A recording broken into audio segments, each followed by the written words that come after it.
അങ്ങനെ മുഖ്യമന്ത്രി പദത്തിന് ഇന്നും ഒരു തീരുമാനമായില്ല.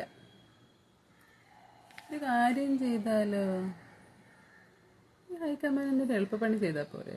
തിങ്കളാഴ്ച ഒരു മുഖ്യമന്ത്രി, ചൊവ്വാഴ്ച ഒരു മുഖ്യമന്ത്രി, ബുധനാഴ്ച ഒരു മുഖ്യമന്ത്രി, അങ്ങനെ 3 ദിവസം ഷഫിൾ ചെയ്ത് ഓരോ ദിവസം ഓരോ മുഖ്യമന്ത്രിയായിട്ട് കേരളത്തിൽ ഭരണം നടത്തിയാലോ?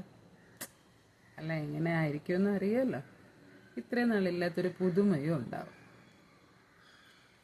10 വർഷത്തിന് ശേഷം UDF ഇത്രയും ഒരു ഭൂരിപക്ഷത്തോടു കൂടി ഒരു ഭരണം നിലവിൽ വന്നിട്ട് ഇങ്ങനൊരു അവസ്ഥയിലേക്കാണല്ലോ ഈശ്വര കേരളം പോണത്. എന്താവും ഇതിൻ്റെ ഒരു അവസ്ഥ? എന്താവും? എൻ്റെ ഒരു നിരീക്ഷണം വെച്ചിട്ട് ഇനിയിപ്പോൾ പ്രത്യേകിച്ച് വേറൊരു പാർട്ടി ഒരു പ്രതിപക്ഷത്തിലേക്ക് വരിക എന്നുള്ളത് ഒരവസ്ഥ ഉണ്ടാവില്ല കേരളത്തിൽ. കാരണം ഈ പാർട്ടി കോൺഗ്രസിനകത്ത് തന്നെ ഇഷ്ടംപോലെ പാർട്ടികളുണ്ടല്ലോ, 10,000 പിരിവുകളാണല്ലോ ഇതിനകത്തുള്ളത്.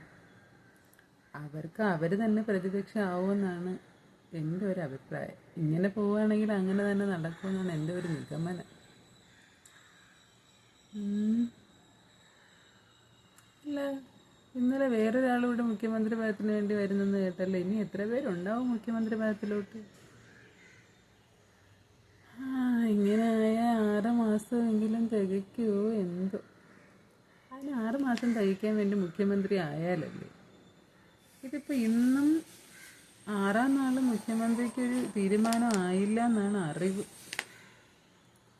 ഇനി എത്ര ദിവസം കാത്തിരിക്കേണ്ടി വരും വോട്ട് ചെയ്ത ജനങ്ങൾ?